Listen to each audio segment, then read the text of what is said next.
We're ready to get underway with the men's race. Andrew Johns from Great Britain, one of the athletes, joining Greg Bennett onto the pontoon. Mark Jenkins also on the start line for Great Britain. And there you see the incredible depth of that British men's team. And remember, all of those men are vying for that one spot on the British team for Athens. Everybody in the team is potentially could win the race, not only just get a decent place. They can potentially win a World Championships, or you got AJ, Tim Don, Mark Jenkins, Richard Allen, Richard Stannard, Stuart Hayes. So there's a lot of depth, and that's the thing. Everybody is really fit at the moment. So it's anybody's race. So it will come down to the run, just whoever's prepared the best. There's 7 guys going for one spot. 2 or 3 of the guys, this is their only chance. They're not on the world's team. And there's a few of them you would say we can't afford to leave it until the run. Can't afford to have a foot race. So they're going to try and get away on the bike, and I know that. So you've got to be very aware and very confident of what you're doing on the bike, and not let anyone get a winning margin on that bike leg. Well, one of the athletes you're going to have to look for a winning margin is Greg Bennett. He won on this course last year. He's got the confidence of the Olympic Games already under his belt. He's made that team. Bevan Docherty, he had a 4th place finish at last year's World Championships and really starting to round into play. And we have a very large group of men on the pontoon right now. Well, they're just hitting the water now. The men's field substantially larger than the women's, and the athletes we'll be watching for: Richard Stannard, one of the top British men, always a factor in the swim; Tsukasa Hirano, a local Japanese athlete, also a brilliant swimmer out there. So look for those 2 guys to take it out early. Christine, the young Brazilian Paulo Miyashiro is also one of those athletes who has to try to make his mark early in the day. He's a brilliant swimmer, still has not been able to finish off the day on the run, and right now you can see those 60-plus athletes heading 250 meters straight down, and this is the kind of course that an athlete who does not sight well does very well on, because there's no place to go. They've got swim buoys on the other side, and really it's just one straight line down, turn around and come right back to shore, and at the end of that they'll do that same loop a second time. At midway point of the opening stage, Richard Stannard from Great Britain and Japan's Tsukasa Hirano were leading the way. But the 2 swim specialists were never able to make a clear break from the pack, as the rest of the field remained in touch through lap 1. And all contenders came out of the water hot on the heels of the early leaders. As they did in the women's field, they're coming through at the end of 750 meters. Richard Stannard in that gray and black outfit as he comes around. Hirano from Japan just behind, the very tall Matt Reed as he comes through right there. But these athletes very closely bunched together. Well, as we see this sizable group head out of the water here, some of the guys to look out for: Mark Jenkins just coming through in the silver and black there, one of the top British men. Also, Andrew Johns just coming out of the water. Not a great swim for Johns. He's a little bit further back than we're used to seeing him. But really, this front group not splitting up as much as we have seen in the past. So Richard Stannard and Tsukasa Hirano, while leading, not really able to make the break that we've often seen. This no wetsuit swim today is certainly not allowing the athletes to get away. Some of those great swimmers with wetsuits falling a little bit further back. Bevan Docherty, who is a great swimmer with a wetsuit, right now back in about 35th place. He's a man who classically likes to rely on a wetsuit. Well, there we see number 29 at the head of the field. That's Japan's top swimmer, Tsukasa Hirano. It will be interesting to see if these Japanese men are buoyed by the results of the women earlier in the day.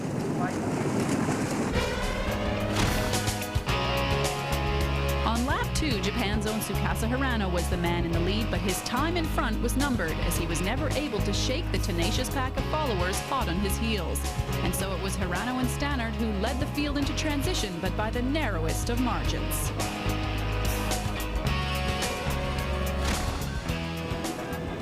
Well, they certainly have not been able to differentiate themselves in the water.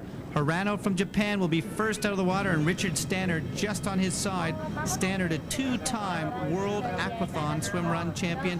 He certainly has those 2 skills down, but the ability to finish it off with these major players has not been one of his strengths over the last 4 or 5 years. Well, there we see Stannard, the tall figure in the silver and the black, coming through. Tsukasa Hirano just behind him. And as you mentioned, Barry, Richard Stannard has struggled to really put the 3 package together. He's a brilliant cyclist, an excellent swimmer, and yet yet in the aquathlon, which is swim-run, he also excels.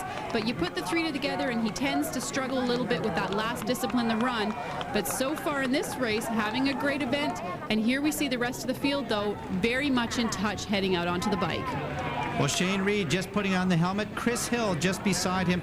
Hill has raced very well on this course over the past few years, and we can see a large group of almost 50 athletes. Greg Bennett, number one, helmet on, testing himself. He's had an okay swim. Andrew Johns, realizing that he cannot let this pack get away. He's heading out onto the course, trying to get the helmet up, working out all those early season bugs. Well, of course, the athletes have to have that helmet done up before they leave the transition area, so Andrew Johns making sure he has it well fastened. And this is a substantial size pack heading out onto the bike course. And remember, from the women's event, we're talking 6 laps here, 40 kilometers in total, 2 substantial hills on every lap. Well, clearly this 1,500-meter swim has not been able to differentiate these athletes. As we saw last year in so many races, we'd come out of the water and end up with packs of 40 to 50 as they headed out onto the run course. Right now, just a few athletes have broken away, but there's not a significant gap as you look back, and the very, very strong wind now starting to blow across here.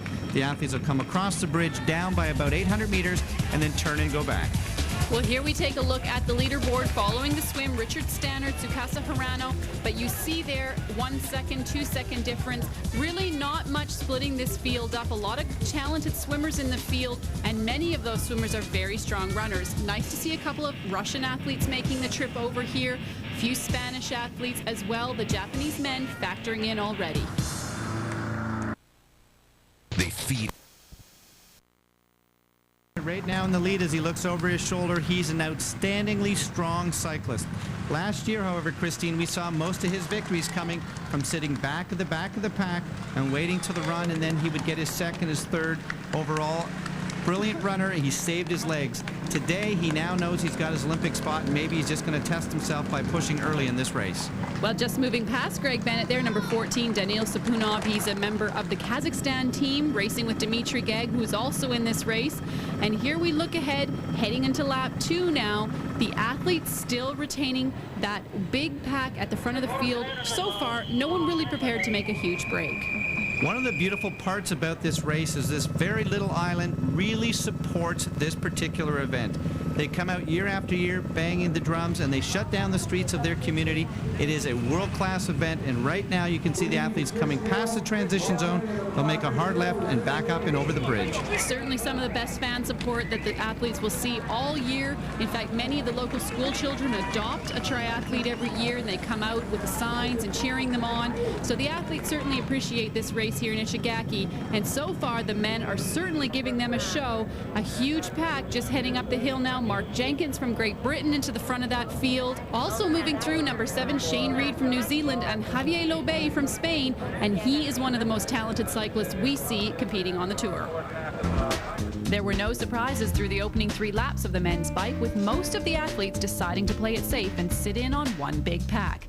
A dangerous tactic for the less accomplished runners in the field, especially those looking for Olympic qualifying spots. Well, the pressure is going to be on this man in just over a few months as Vasilis Kormidias from Greece just taking off and making a breakaway. He's a brilliant swim biker. He's never been able to finish the job on the run, and he will be the lone athlete from his country representing him when the Olympic Games come later in August. Certainly a special experience for Vasilis when he heads into Athens later this year.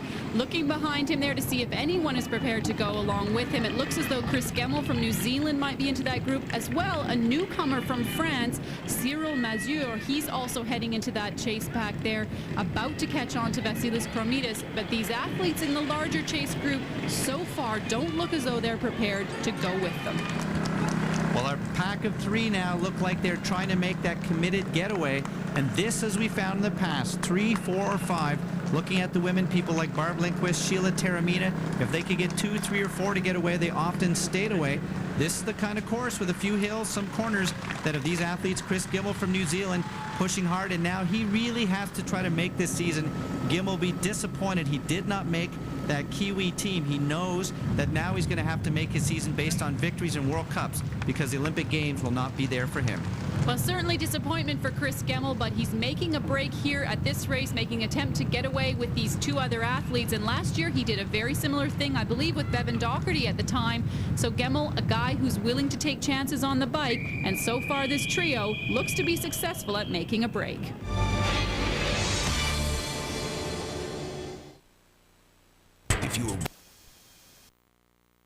By lap 4 of the men's bike, a definitive breakaway group had formed at the front of the field, including New Zealand's Chris Gemmell, Vasilis Kromidis from Greece, and newcomer Cyril Mazur from France.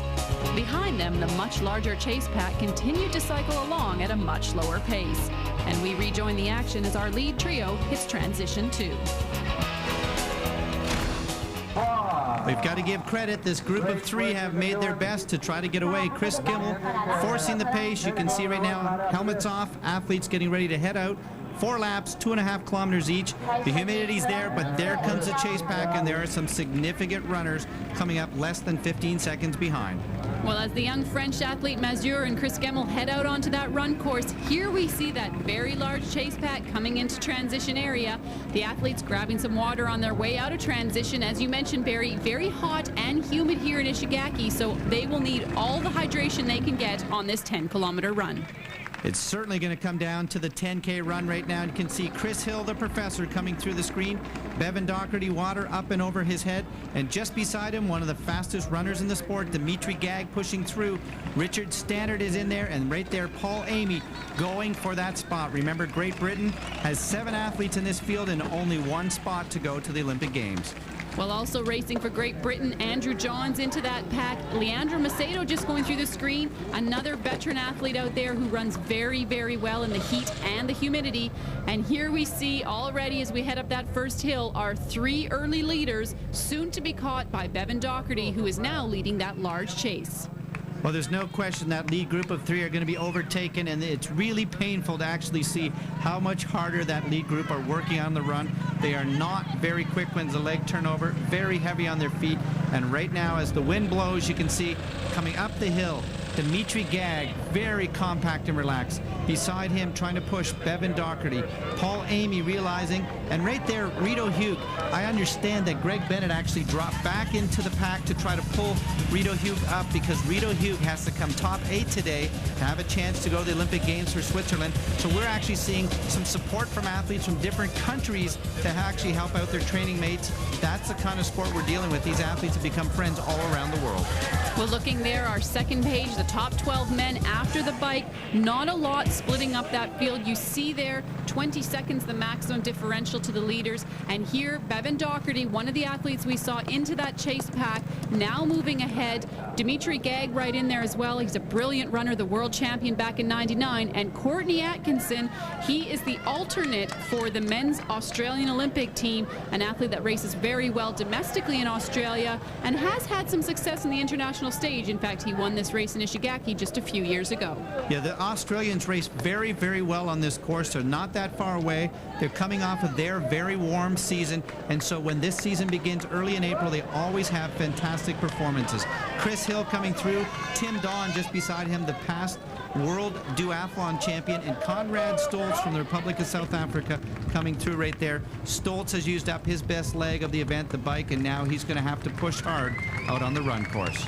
Well, it was actually a bit surprising that we didn't see more of Stoltz on that bike leg. He's normally one of the guys who is willing to push so hard out there, but perhaps today not his day. Greg Bennett, though, we saw just a bit earlier moving through. And there we see Tim Don, as you mentioned, Barry, not having a great race. He's a very strong runner. We really haven't seen him play into this race yet.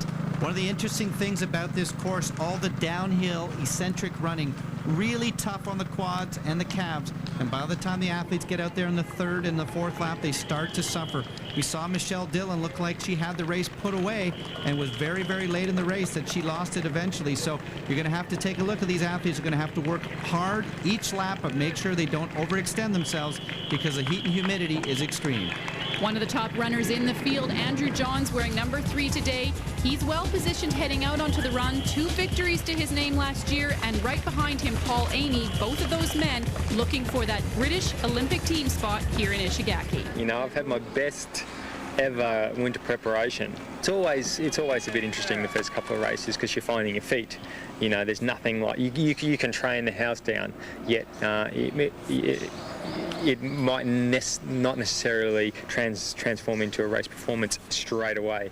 But like I say, it's all there, and hopefully I can bring it out this weekend. If I don't, I'm very confident I can bring it out at World Champs in 4 weeks' time. While the British men were all gunning for an Olympic berth, it was Kazakhstan's Dmitry Gag and Bevan Doherty who were burning up the track at the head of the field.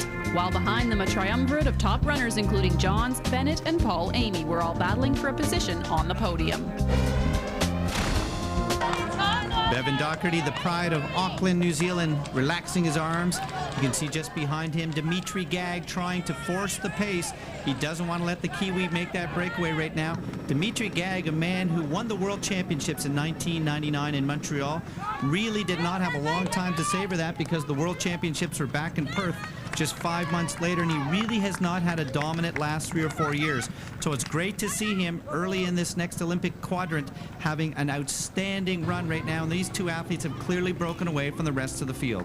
Well, Bevan Doherty certainly looks relaxed out there, but Dmitry Gag is one of those runners who guts it out every time he's out there. He runs well in the heat. As you mentioned, he's very small, compact, and so far in this run looking pretty comfortable out there. So it's really nice to see Dmitry Gag back in the thick of things on the run, hunting down Bevan Doherty, who is also looking very good at this point in the race.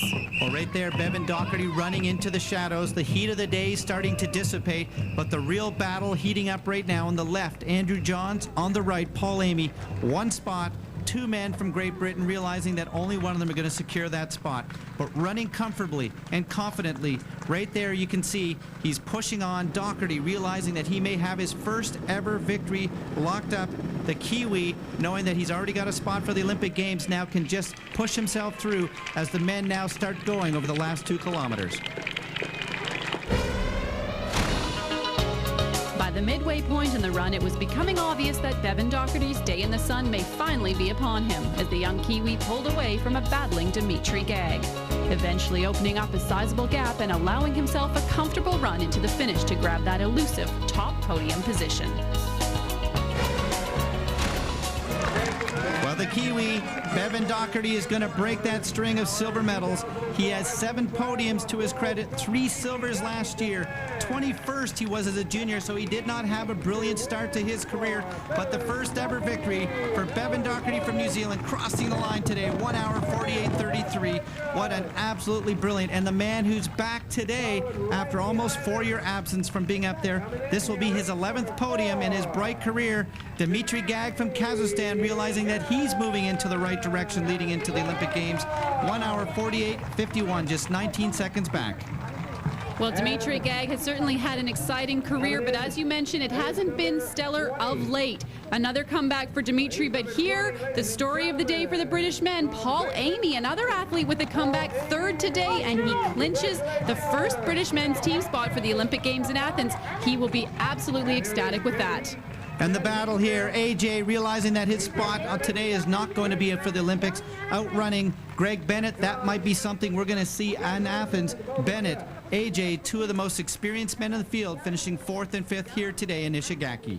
There you see Greg Bennett congratulating Paul Amy, but Bevan Doherty is the man who had the best race here today. Very consistent, and his run finally coming together, and finally that elusive podium is his. Holy cow, I've been waiting for a long time to get my first win, and it just felt awesome today. First race of the season, and you know, going into the race I was a little bit unsure as to how it was going to go, but I got off on the run and it was like, wow, I can win this race. You know, Dmitry was pushing me the whole way. I had to get rid of him with you know, at least 400 to go, so it was great to get a good gap, and then I could just enjoy the moment. It was awesome. I mean, this was the first of our British qualifiers, so I mean, you know, this really means everything. Like, it's pretty much even bigger than Olympics, because you know, for Olympics you got to make it in the team first, and that's, you know, that was the whole game plan today. So now I can concentrate on the Olympic race, and hopefully everything should go well there. So you know, it's early in the season, and Olympics is 5 months away. You know, I'm nowhere near my peak fitness, so you know, it's just an indication of what's to come this year. I'm really excited. And excited he should be.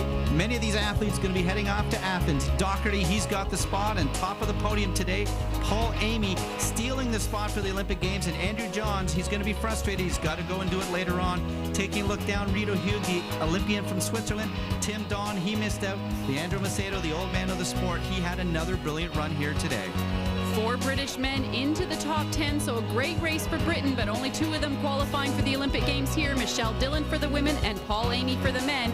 And here we look at the women's world rankings after Ishigaki. Of note, the top 6 women in the world did not race in Ishigaki. The Americans in particular holding out for their qualifying event, their first of 3 coming up in Honolulu. They did not race, so not a lot of movement there. But looking at the men's, Bevan Doherty is climbing up that ladder, sitting in 2nd overall. Johns and Dimitri Gag, 2 other athletes who also moved up. A pair of first-time winners on the top of the podium and 2 very happy British athletes here in Ishigaki. Next up, it's the Americans' turn as we head to Honolulu, Hawaii for the American qualifier.